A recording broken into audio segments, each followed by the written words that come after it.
આપણે વિચલ સુરેખ સમીકરણ યુગ્મ એમના કેટલા ઉકેલ મળશે?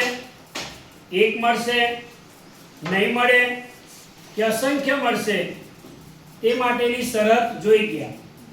હવે તમને બે સમીકરણ આપ્યા હોય જોડીમાં અને એવું કે આ સમીકરણ યુગ્મનો ઉકેલ શોધો, તો અત્યાર સુધી ઉકેલ શોધવાની ઘણી બધી રીત હતી. આદેશની રીત, લોપની રીત, ચોકડી ગુણાકારની રીત, પણ ચોકડી ગુણાકારની રીત નીકળી ગઈ છે. તમારે માત્ર બે રીત શીખવાની છે. એમાંની એક રીત આજે આપણે જોઈશું, જેને કહીશું આદેશની રીત. વિચલ સુરેખ સમીકરણ યુગ્મનો ઉકેલ આદેશની રીતથી શોધો. તો કઈ રીતે શોધવાનો છે આપણે જોઈ લઈએ. સમીકરણ તમને આપ્યું છે x + y = 14 અને x - y = 4. હવે તમને બે સમીકરણની જોડી આપેલી હશે. બંને સમીકરણને ધ્યાનથી જુઓ. મારે આદેશની રીતથી તેનો ઉકેલ શોધતા શીખવું છે.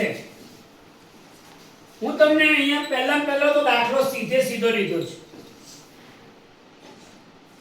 તમને સરળતાથી ખબર પડી જાય એટલા માટે. ત્યારબાદ થોડો અઘરો દાખલો લઈશું. તો આદેશની રીતમાં કઈ રીતે ઉકેલ શોધવો તેના માટે આપણે સૌથી પહેલા સમીકરણોને નંબર આપી દઈશું. પ્રમાણિત સ્વરૂપમાં હમણાં કહ્યું આ રીતમાં ફેરવાની જરૂર નથી. ફેરવશો તો સારું જ, પણ અતુત્યનું તે જ થવાનું છે. તો સૌથી પહેલા હું સમીકરણને નંબર આપી દઈશ કે આ સમીકરણને નંબર 1 અને x - y = 4. આ સમીકરણ નંબર 2. હવે કોઈ પણ એક સમીકરણ પકડવાનું. ફરીથી કહું છું, કોઈ પણ એક સમીકરણ પકડવાનું. 2 તો 2 અને 1 તો 1. એ સમીકરણમાંથી કોઈ પણ એક ચલને પકડવાનો. x તો x અને y તો y. એટલે બીજાને આદેશ આપવાનો. આદેશ એટલે શું? હુકમ. કે તું અહીંથી ઊભો થઈને ત્યાં જતો રહે. આ શું કરે કહેવાય? આદેશ આપ્યો કે તું અહીંથી ત્યાં જા. તો આ રીતનું નામ આદેશ એટલા માટે આપણે કીધું છે કે આપણે કોઈ પણ એક ચલને પકડવાનો છે, બીજાને આદેશ આપવાનો છે. એટલે કઈ રીતે આપવાનો તે જુઓ આપણે. ચાલો, તમારે કયા સમીકરણને આદેશ આપવો છે તમે જ કહો. પહેલાને કે બીજાને? ચાલો, પહેલાને. હવે કેટલા ચલ છે અહીંયા? 2. તો x ને આદેશ આપવો છે કે y ને આપવો છે? x. હું x ને આદેશ આપીશ એટલે ધ્યાન આપો.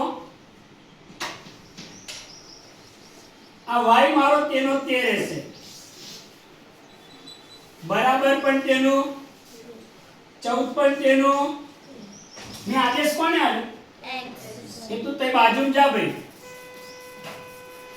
આ x બાજુમાં જશે એટલે કેવો થઈ જશે?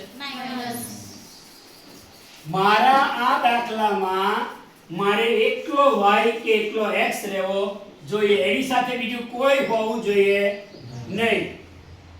અત્યારે કોઈ ગુણાયેલું હોત, ધારો કે 2 હોત, 3 હોત, તો હું એને પણ ક્યાં મોકલે? બાજુમાં. એ બાજુમાં જાત તો ક્યાં જાત? આખાના છેદમાં જાત. જે મેં તમને કહું છું કે હું અઘરો દાખલો જે શીખવાડીશ એમાં આવશે. તો અહીંયા મેં x ને આદેશ આપ્યો, y એકલો થઈ ગયો.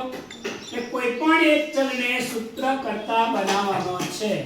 હવે નંબર આપી દઈશ મેં અહીંયા. ખબર પડી? y = 14 - x અને y ની વેલ્યુ મળી ગઈ, સમજી લો. શું મળી ગયું? y મળી ગયું. મેં જે સમીકરણને આદેશ આપ્યો એના પરથી નવું સમીકરણ જન્મ લીધું. કયું? ત્રીજું. તો હવે આ 3 ની વેલ્યુ 1 માં મુકાય. જે રસ્તેથી ગયા હોય એ રસ્તેથી પાછા આવીએ તો પાછા તૈયાર થઈ જાય જવાય. કેમ કે આની અંદરથી આ બનાવ્યું તો હવે આને પાછો આમાં મૂકી દઉં તો હતું તેનું એ થાય. હવે મારે આ 3 ની વેલ્યુ ક્યાં મૂકવાની? 1 માં કે 2 માં? તો કે 2 માં મૂકવાની. ખબર પડી? તો હવે દાખલો શરૂ થઈ ગયો. પરિણામ 3 ની કિંમત સમીકરણ 2 માં મૂકતા. હું 3 ની વેલ્યુ ક્યાં મૂકીશ? 2 માં. તો જુઓ, પહેલા તો સમીકરણ એવું ને એવું લખો. લખ્યું?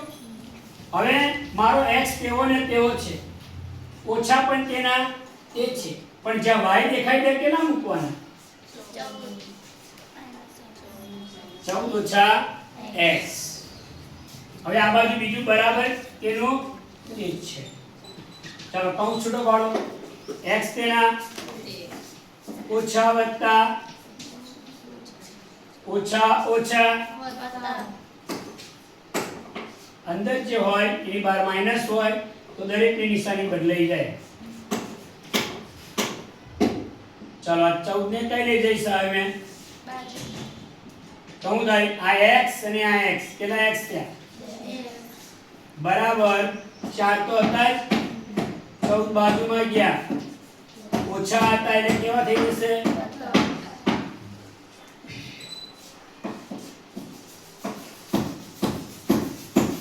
તેથી 2x બરાબર 14 ને 4.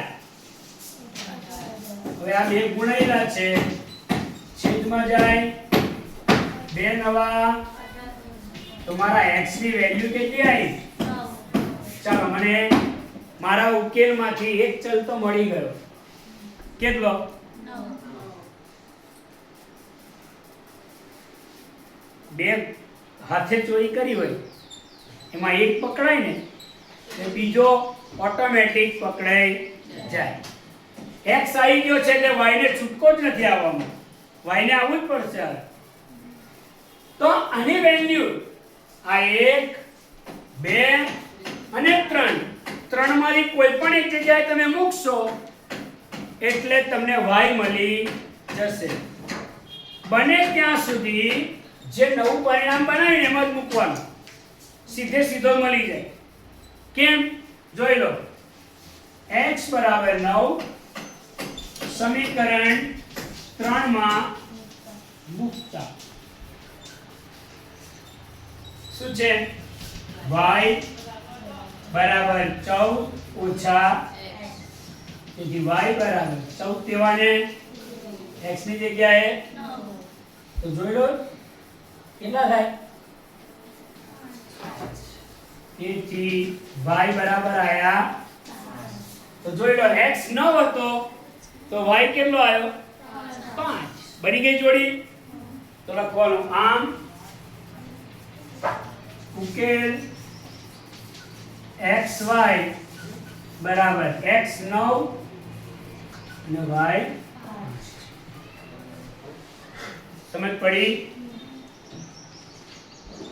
સમીકરણ આપ્યા હોય, કોઈ એક સમીકરણ પકડવાનું, એમાં કોઈ એક ચલ પકડવાનો, એને આદેશ આપવાનો એટલે સમીકરણ નંબર 3 મળે. આ સમીકરણ 3 ની કિંમત જેમાંથી બનાવી હોય એમાં નહીં મૂકવાની. એકમાંથી બનાવી હોય તો એકમાં નહીં મૂકવાની, બેમાંથી બનાવી હોય તો બેમાં નહીં મૂકવાની. તો આ 3 ની વેલ્યુ ક્યાં મૂકીશ મેં? 2 માં. તો મને કોઈ એક ચલ મળી જશે. એક આવે એટલે બીજો ઓટોમેટિક તમારી પાસે આવશે.